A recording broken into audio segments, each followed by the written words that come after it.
Gracias, su señoría, y así procederé de conformidad con lo que dispuso el Honorable Tribunal Superior de Bogotá y por lo que usted ha dispuesto también acatando dicha determinación judicial. Señoría, como se contrae la interposición y sustentación que hará en este momento el recurso de apelación es a la llamada petición de subsidiaria de nulidad, es conveniente ubicarnos, recordar en qué consistió dicha petición brevemente, luego por qué motivo usted no estuvo de acuerdo con ella, para luego sí entrar a analizar las razones de la disconformidad que fundamentan la apelación y llegar a las conclusiones y peticiones correspondientes. En cuanto a lo que se refiere a la petición de nulidad subsidiaria, se recordará que en la audiencia del 24 de mayo del año en curso, esta defensa postuló, dentro del traslado del artículo 339, dos peticiones, la principal y la subsidiaria. Esta subsidiaria se fundamentó básicamente en el siguiente aspecto. Hay que tener presente que conforme a el auto proferido por la Sala de Primera Instancia de la Honorable Corte Suprema de Justicia el 3 de agosto del año 2020, se resolvió la situación jurídica de lo que estaba en ese momento bajo la égida de la Ley 600 del año 2000. Y se determinó que bajo la modalidad de dolo eventual, según se lee en las páginas 1514 y 1524, se hacía el carácter de determinación o determinador de, en ese momento, que era objeto de esos procedimientos, el senador Álvaro Uribe Vélez. También destacó en esa petición subsidiaria la defensa que, por el contrario, a lo dicho en ese momento por la Sala de Primera Instancia cuando dispuso definir la situación jurídica, que en el escrito de acusación, en el párrafo segundo, página 9, la Fiscalía atribuyó como conductas a mi prohijado en la modalidad de determinación, en la modalidad de dolo directo. Y en aquella ocasión, para fundamentar el motivo de reclamo de esa petición de nulidad subsidiaria, se trajo a colación un par de precedentes, uno antiguo del 27 de julio del 2007 de la Honorable Corte Suprema de Justicia, en donde se hacía referencia a que el proceso de adecuación de los hechos a lo jurídico conllevaba una limitación clara de los contornos de la imputación jurídica. Y asimismo, se citó una determinación o un fallo más reciente del 23 de marzo de 2022, en donde se indicaba con absoluta claridad que los hechos jurídicamente relevantes deberían evitarse que fueran, entre comillas, equívocos, anfibológicos o con ambivalencias. Es decir, que era necesario que existiera una íntima relación entre la claridad de la imputación, entre los hechos y la imputación jurídica, a fin de evitar confusiones que afectasen luego el derecho de defensa y pudieran por esa vía generar nulidad. Se expuso, cuando se hizo esa solicitud, que conforme a la jurisprudencia pacífica de la Honorable Corte Suprema de Justicia, en materias de dolo directo y dolo eventual existen profundas diferencias, jamás se han podido equiparar en nuestra jurisprudencia y en nuestra doctrina científicas. También, en su momento se expuso que resultaba, a nuestro juicio, de la defensa técnica, contradictorio imputar el dolo eventual y acusar por dolo directo. Pues no se trataba de una simple variación de la imputación jurídica de la que podía hacerse en sede de acusación, sino que se trataba de una afectación del núcleo del marco fáctico y que, al ser categorías ontológicas opuestas, pues generaban esa circunstancia de anfibología puesta de presente. De ahí que se hablara en su momento de la violación del principio lógico de no contradicción, que eso estaba generando, es decir, una cosa no puede ser a la vez. Finalmente, en esa ocasión, se hizo una referencia rápida, pero referencia en todo caso, punto a punto, de los principios que gobiernan las nulidades, a fin de que se cumpliera con esa exigente ritualidad. Ahora bien, al tomar usted la decisión, me refiero a la juez de primera instancia, aunque finalmente este recurso de apelación va a los honorables magistrados del Tribunal Superior de Bogotá, en ese auto del 27 de mayo de 2024, la decisión tomada por el ACUO realmente entendió y cuestionó de alguna manera el proceder nuestro como defensa, en la medida en que, al parecer, al criterio de la primera instancia, es que la imputación no podía, en el caso específico nuestro, tener como punto de referencia el auto del 3 de agosto del año 2020, sino debía limitarse a la indagatoria. Y como la indagatoria no se había hecho referencia al dolo eventual, pues no cabía el reclamo hecho por este defensor. Además, entendió que la referencia al precedente citado por la defensa realmente no era aplicable, puesto que la materia de ese precedente era la distinción entre el caso de dolo y culpa. Y finalmente señaló en la decisión que estamos siendo objeto de impugnación por vía vertical, por alzada, es que en la indagatoria en ningún momento se habló de dolo eventual. Se hizo una simple adecuación sin entrar a esa determinación y no puede, digamos, incorporarse argumentaciones dadas o expresiones dadas en la resolución que definió la situación jurídica, en el auto que definió la situación jurídica del 30 de agosto del 2020. Además, estableció que las referencias hechas por la defensa en su manifestación ya han sido analizadas por la Corte Suprema de Justicia y la decisión de la primera instancia citó textualmente a partes de las sentencias SP 4964 del 2018 y SP 1526 de ese mismo año.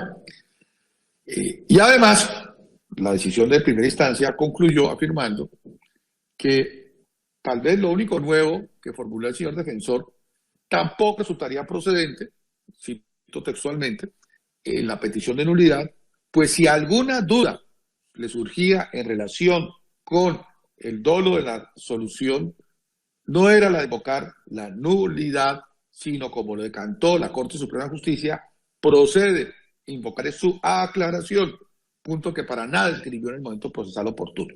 Cierro la cita de la decisión de primera instancia. En síntesis, serían entonces 5 aspectos que fueron modulares o medulares de la decisión objeto de impugnación de esta alzada. Primero, que la defensa había citado un precedente que no era aplicable de distinción entre dolo y culpa cuando el debate en este caso es de dolo eventual y dolo directo. Que la indagatoria no hizo referencia al dolo eventual, por tanto no cabía tenerla presente en este caso para alegar una supuesta violación del principio de congruencia. Que además, en tercer lugar, la imputación no se extiende ni se deriva de la resolución de situación jurídica, solamente la indagatoria. Que además, en cuarto lugar, la nulidad propuesta por la defensa ya había sido abordada antes por precedentes de la Corte Suprema de Justicia, dando un sentido distinto de solución. Y por último, en quinto lugar, que lo que debió haberse planteado era, a juicio de primera instancia, era simplemente una observación para una aclaración en cuanto al escrito de acusación y no una nulidad. Ahora bien, entra entonces la defensa técnica a formular concretamente sus reparos a la decisión objeto de esta impugnación. Su señoría, me refiero aquí, me dirijo a los señores magistrados del Tribunal Superior cuando desaten esta apelación. Es claro, pues que en su momento el tribunal tuvo presente de que sí era procedente dar el trámite de fondo y no un rechazo de plano, y eso lo resolvió al desatar el recurso de queja. Pero, sin embargo, al entrar ya a cuestionar de fondo, como estamos haciendo la determinación de la primera instancia, advierte esta defensa al menos 4 errores que cometió la decisión de primera instancia y sobre los cuales pues, versa nuestra respetuosa discrepancia. El primer argumento que a juicio de esta defensa es erróneo está en considerar de que no era aplicable al caso, por referirse al caso concreto, la mención a un precedente que habíamos citado. Es decir, había entendido la decisión de primera instancia que, como se refería a un precedente a las diferencias de dolo y culpa, no cabía aplicarlo a la diferencia entre dolo eventual y dolo directo.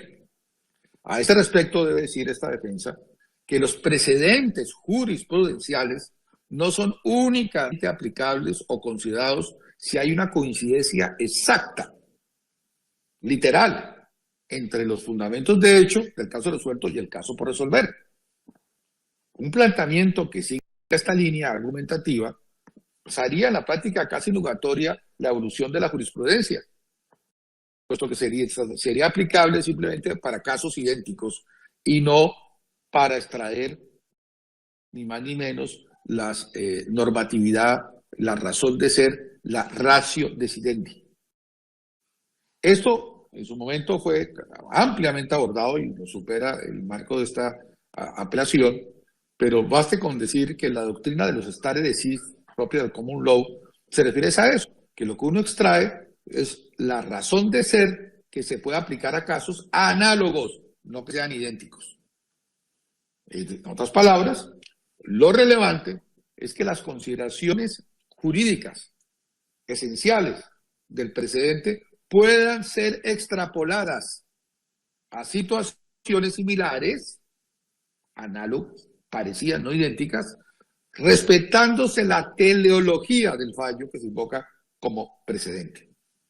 Así, cuando se invoca un precedente, lo relevante no es determinar que exista una identidad de los hechos o de la argumentación jurídica, si de eso se trata en particular, sino lo que se trata es de determinar si es posible o no hacer esa extrapolación para encontrar la ratio decidendi. Y eso implica un análisis detenido y ponderado para hacer esa distinción. Es decir, hay siempre que distinguir si aplica el precedente o no aplica y por qué. No basta entonces, honorables magistrados, simplemente descartar la aplicación del precedente bajo manifestaciones que a nuestro juicio fueron simplistas, sin entrar a un análisis ponderado sobre el por qué en el caso concreto no aplicaba el precedente y tal. Y así se echa de menos en la decisión de la Q el no entrar al fondo de lo que realmente dijo la Corte cuando en ese caso, que es cierto que se refería a la diferencia entre culpa y dolo, pero que el tema central para lo que traíamos al presidente no era ese. ¿Por qué razón? Porque lo que realmente hubo aquí fue en la decisión de la primera instancia, en el caso que nos ocupa, un error de deficiente motivación de la decisión impugnada. Pues si se iba a descartar la aplicación de ese precedente, tenía la decisión de primera instancia cuestionada una carga argumentativa más exigente. Porque lo contrario implicaría simplemente a una decisión porque sí. Porque lo digo yo, porque soy el juez, es decir, una decisión que podría estar rayana en la arbitrariedad. Ahora bien, más allá de esta clara, deficiente motivación, tampoco puede pasarse de lado que el punto de partida de la discusión es equivocada, porque el precedente que nosotros invocamos para defender nuestra petición subsidiaria de nulidad era perfectamente aplicable al caso que nos ocupa. ¿Por qué? Recordemos, el precedente hace referencia a la sentencia de la Sala de Casación Penal de la Honorable Corte Suprema de Justicia del 23 de marzo del año 2022, SP 893 del año 2022, radicación 58277, con ponencia del magistrado Diego Eugenio Corredor Beltrán. No vamos a hacer una reiteración de la argumentación que en su momento se elevó. Simplemente quisiera citar, no lo que dijo la defensa, porque para eso lo dijo en su momento cuando hizo la petición, sino simplemente los apartes de la sentencia, donde podrá observarse el por qué esta discrepancia. ¿Qué dijo la sentencia citada textualmente en los apartes pertinentes brevemente mencionados? Comillas. Dejar abierta la posibilidad a que se estime doloso el comportamiento representa ni más ni menos una evidente y sustancial violación del derecho de defensa, en tanto que se viene anotando los hechos jurídicamente relevantes y consignados en la imputación han de ser lo suficientemente claros y precisos para que de ellos derive automáticamente la asunción penal, sin posibilidad de equívocos, anfibologías o ambivalencias. Cierro comillas. Debo rescatar que esta cita particular, sin posibilidad de equívocos, anfibologías o ambivalencias, fue mencionada en nuestra sustentación de la petición subsidiaria.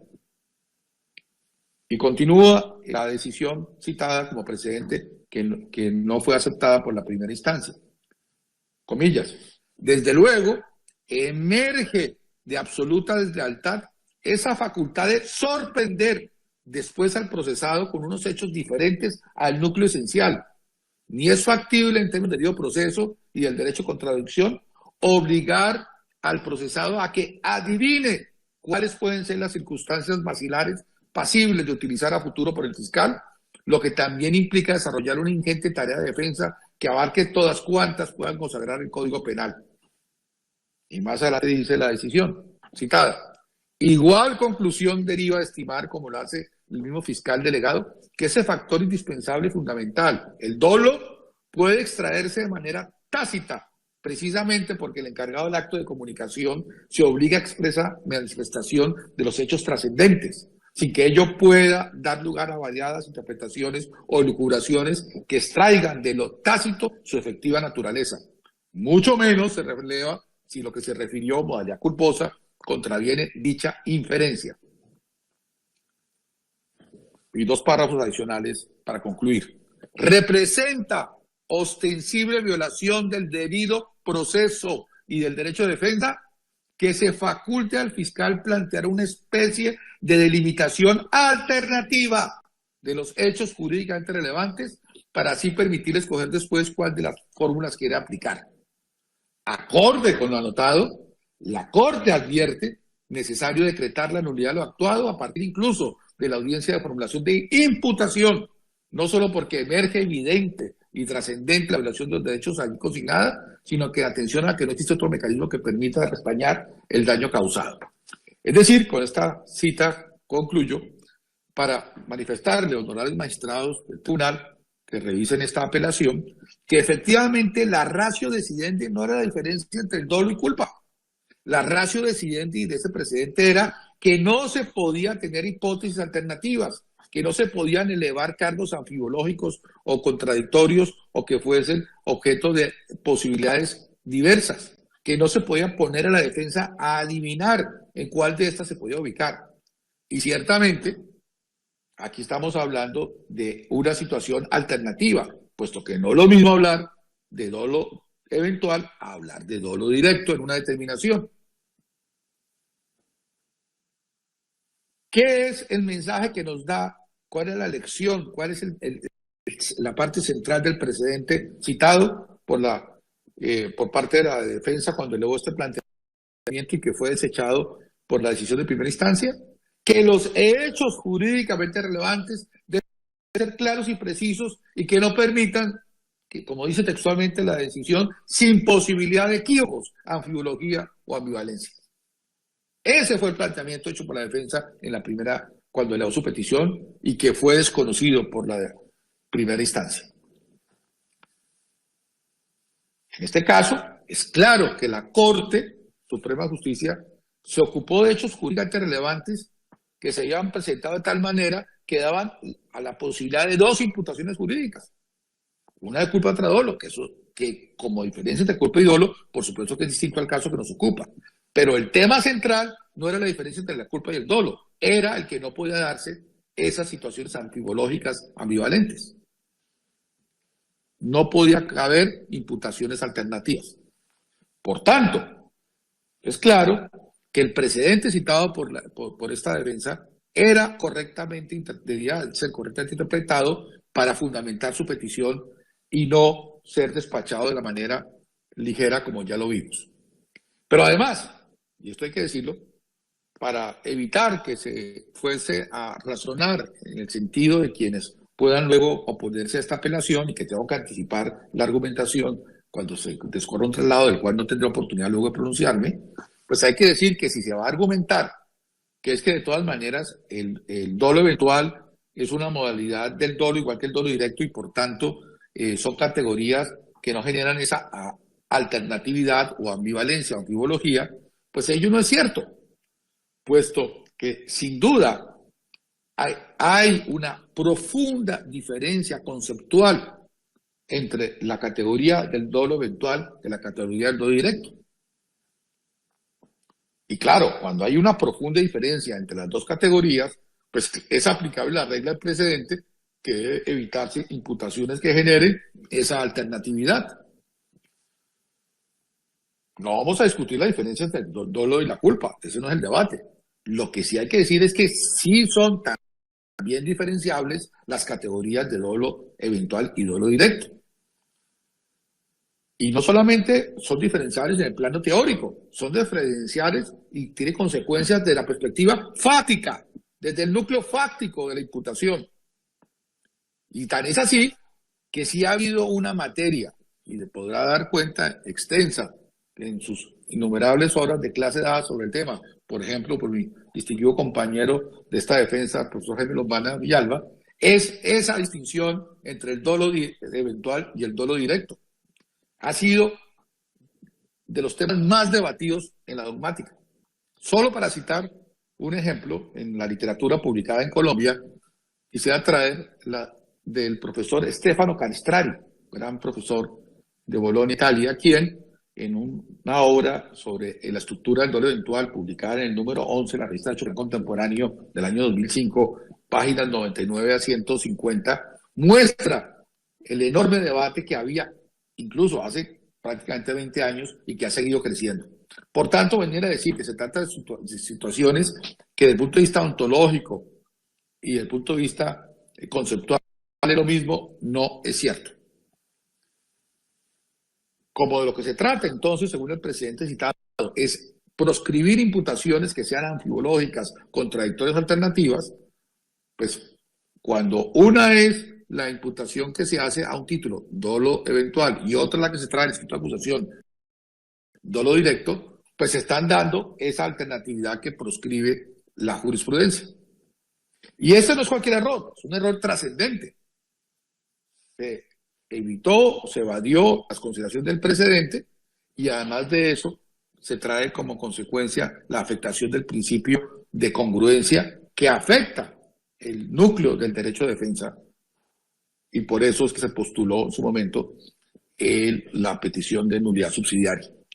Pero además la decisión de primera instancia trae un segundo error, porque sostiene que la categoría del dolo eventual no fue mencionada en la indagatoria y que cuando es mencionada en la resolución que definió o el auto que definió la situación jurídica por parte de la sala de primera instancia de la Honorable Corte Suprema de Justicia, pues eso estaba por fuera de la imputación, puesto que la equiparación que se hizo entre de la formulación de imputación se hizo no fue con la decisión de la sala penal de primera instancia de la Corte de Justicia, sino con la indagatoria.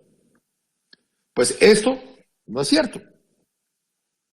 Este argumento la juez de primera instancia no se compadece con este proceso en que nos hemos encontrado, si bien y sin duda, porque todos, absolutamente todos los jueces de conocimiento que han tenido este proceso en los debates anteriores de preclusión, han derivado sus negativas de preclusión basándose que la imputación no solo la contempla los 33 primeros minutos de la indagatoria, ni toda la indagatoria completa, sino también lo que dice la resolución de situación jurídica, es decir, el auto del 3 de agosto del año 2020. Como también lo solicitaron, por cierto, los abogados que representan a las alegadas víctimas. Pero más aún, en el precedente vinculante que es la decisión de la segunda instancia, cuando se negó la última preclusión, que es el auto del 29 de septiembre del año 2023, la Sala Penal del Tribunal Superior de Bogotá, cuando se pronunció a desatar el recurso de apelación interpuesto por la Fiscalía y del cual apoyamos como defensa, ni más ni menos que en ese auto al entrar a analizar los hechos atribuidos, desde la primera página puede observarse lo siguiente. Los hechos imputados, y cito textualmente, el 3 de agosto del 2020, por la Sala Especial de Instrucción de la Corte de Justicia, mediante el cual resolvió la sesión jurídica del entonces Senado Los Bolívares, fueron descritos así. Es decir, el propio Tribunal Superior de Bogotá, al entrar a destrabar ese recurso de apelación sobre la negativa de la preclusión, comienza reconociendo que los hechos que se imputan incluyen lo que dijo la Sala de Primera Instancia el 3 de agosto del año 2020.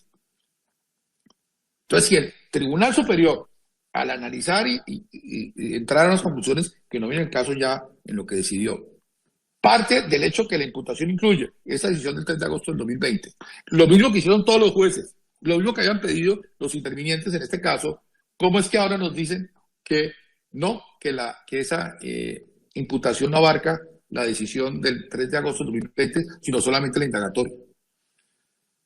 Hay que decirlo, que ese auto del 29 de septiembre reiteró esa postura, no fue aislada. En las páginas 107 y en la página 110, en los pies de páginas 172 y 175 respectivamente, hace referencia a esta circunstancia, ni más ni menos, cuando entra a abordar algunos episodios, para precisar que la imputación no iba más allá de la indagatoria. Y así, textualmente, en esa página 107, al pie de página 172, se describe la imputación de fraude procesal, y lo mismo que en la 175, pie de página 175, la página 110 de la decisión hace referencia a la imputación de soborno por el tema del episodio de Neiva. Entonces tenemos aquí una gran contradicción.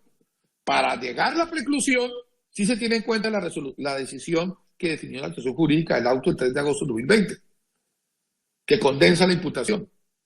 Pero para efectos ya de entrar al juicio, ahí sí ya no forma parte de la imputación, sino solamente la indagatoria. Es decir, de dónde se extrae en el Código de Procedimiento Penal que la imputación cambia, se modula respecto al escenario procesal. ¿Acaso uno de los principios basilares del sistema penal acusatorio actual es que los hechos de la imputación son inmodificables en el tiempo? No importa el escenario procesal en que nos encontremos.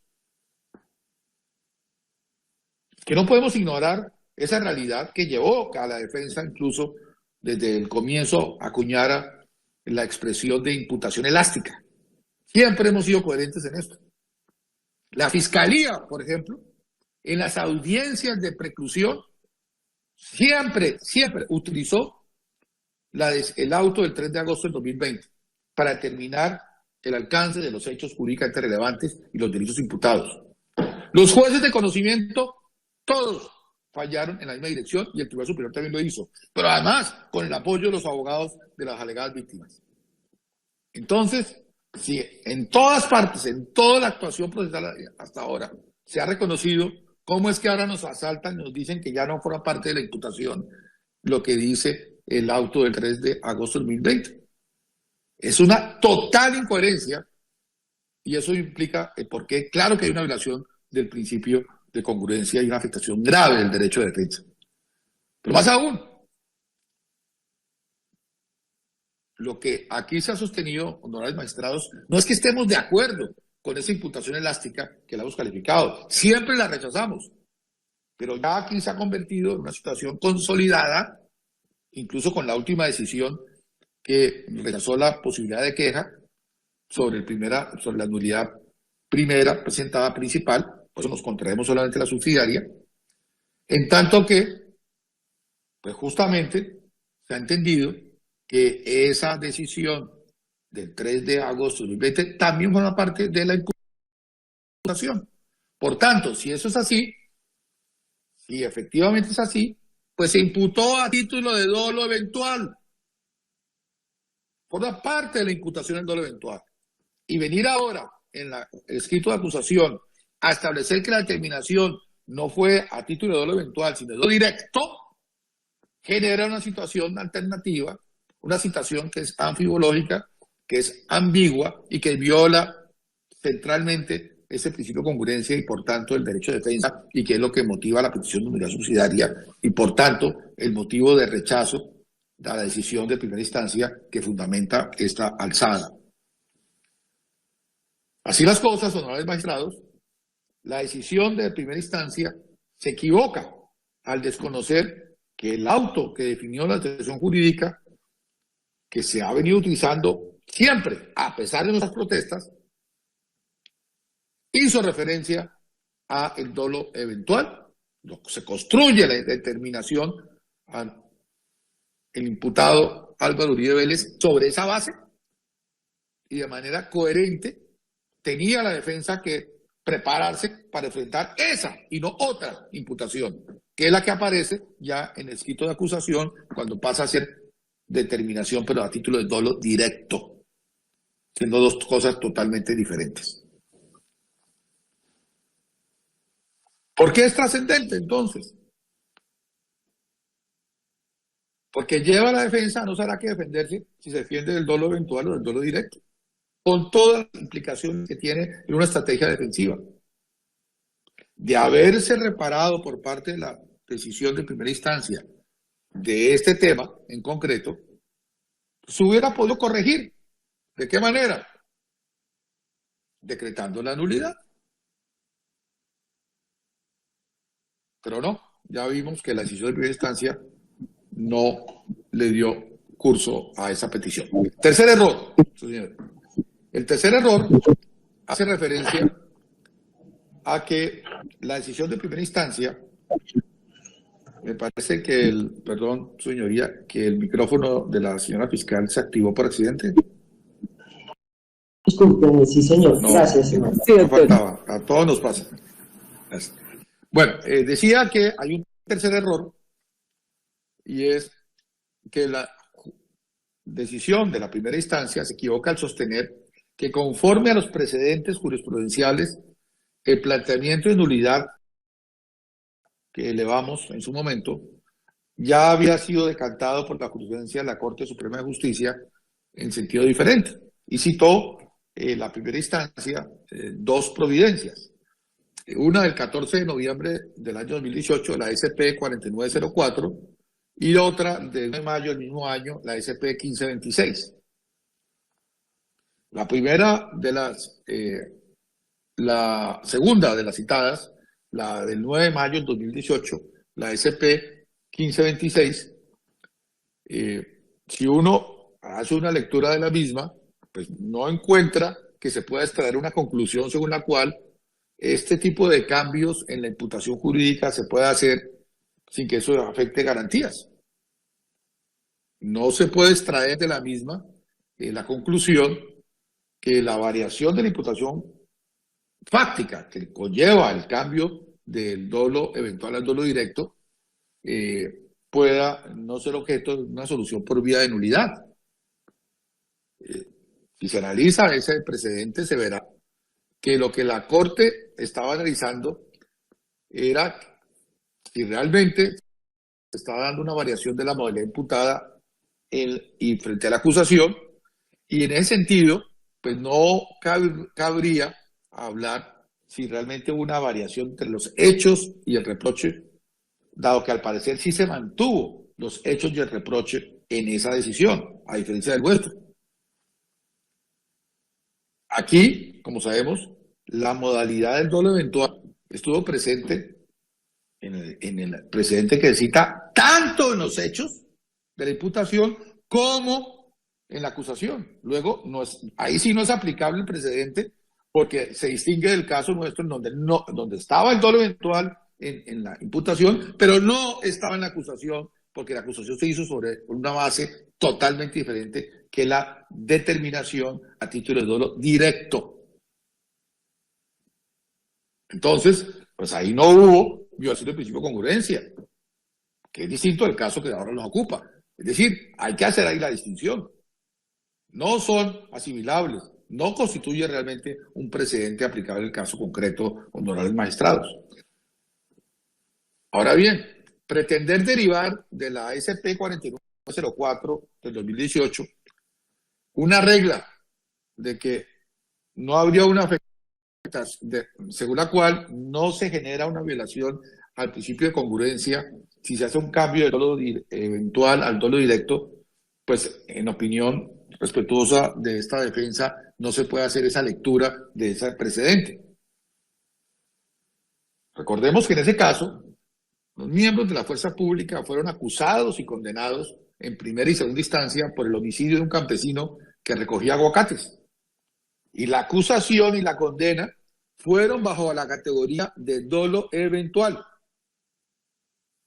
La Corte, en casación, corrige la condena porque el criterio de la Corte no había dolo eventual, sino dolo directo. Pero en este caso, eso no obedece a ningún cambio de la imputación fáctica, sino a la subsunción jurídica de los hechos que se mantuvieron inalterados a la categoría correcta de dolo. Entonces, no es que se haya, en este precedente del SP 4904, dicho que se puede validar un cambio entre la imputación y la acusación en las categorías de dolo eventual a dolo directo. Eso no se dijo en esa decisión.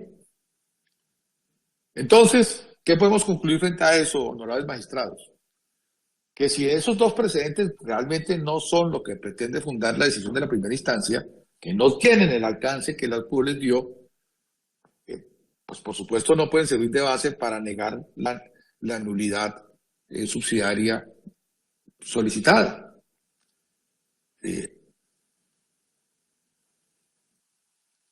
¿Por qué esa postura de la CUE es equivocada de manera trascendente, honorables magistrados?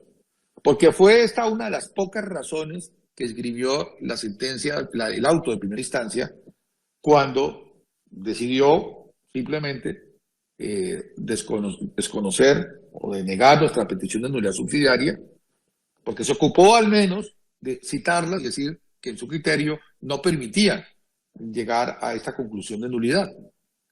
Pero si el ACU hubiera hecho una lectura de esos precedentes, de pronto tomando un poco de más tiempo para reflexionar sobre ellos, tal vez se hubiera dado cuenta que no se estaban extrapolando reglas que fueran aplicables al caso concreto frente a la diferencia entre imputación y lo que se acusaba, al núcleo fáctico, que es lo que lleva nuestro reclamo.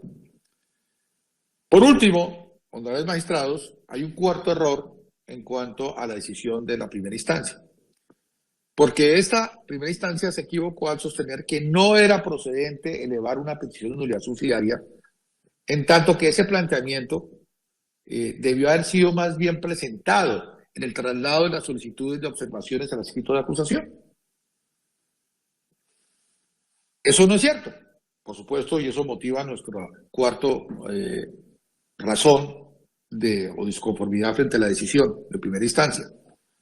Porque incluso en el propio auto que desató el recurso de queja invocado el 2 de julio del año en curso, ustedes, honorables magistrados, al pronunciarse específicamente sobre este tema, frente no a la petición primera, principal de nulidad, sino a esta segunda, frente a la queja, analizaron este punto y habilitaron la sustentación del recurso de apelación, mostrando que la posición que se había alegado por la primera instancia no era la correcta.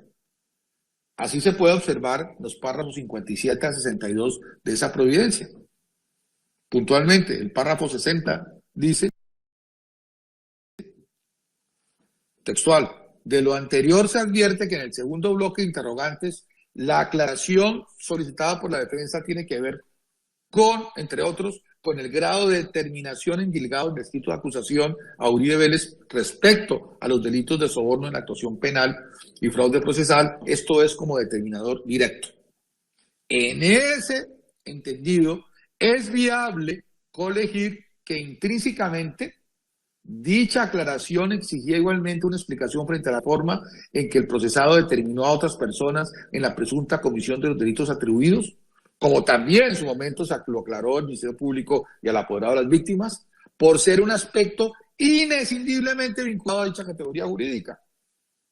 Y en el párrafo 61, su señoría, honorables magistrados, ustedes dijeron, de manera que, contrario al aducido por la CUT, la irregularidad alegada por el quejoso para que fuera aclarada, fue planteada en la oportunidad procesal correspondiente, lo que actualizaba el requisito que permitía, luego del traslado a la Fiscalía para que proveyera la aclaración, proponer de su perspectiva como parte de rescisión de la actuación.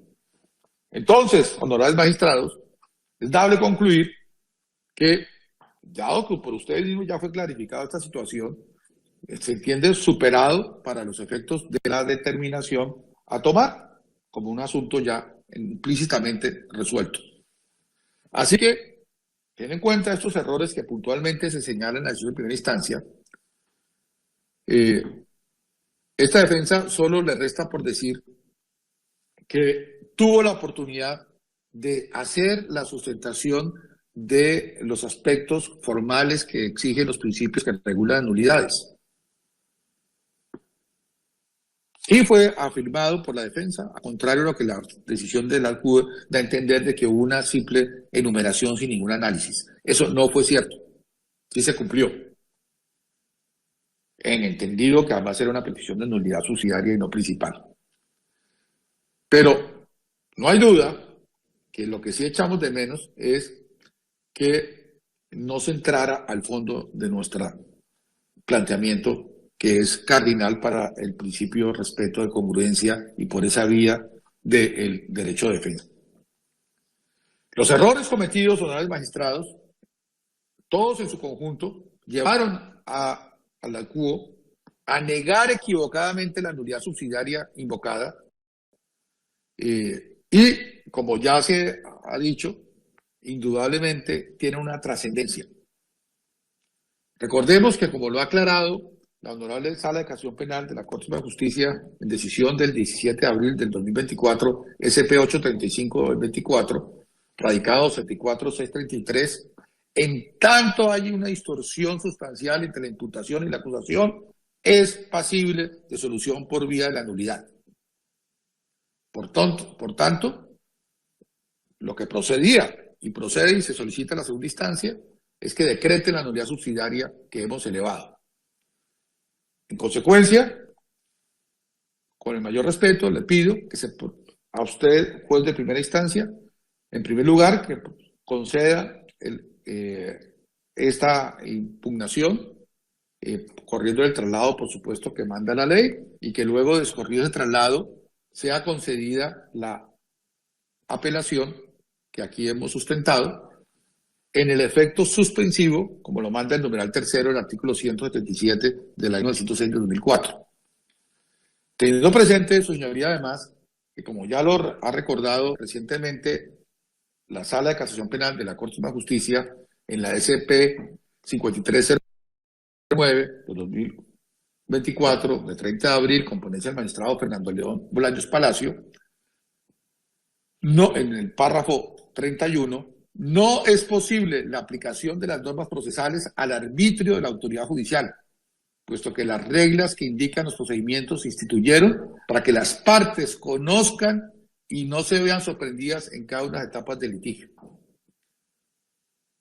Así pues, señoría, respetuosamente, solicito que una vez sea concedido este recurso en el efecto suspensivo, los magistrados de segunda instancia, al desatar esta apelación, revoquen el auto del 27 de mayo de 2024 y en su lugar se decrete la nulidad subsidiaria que aquí hemos solicitado.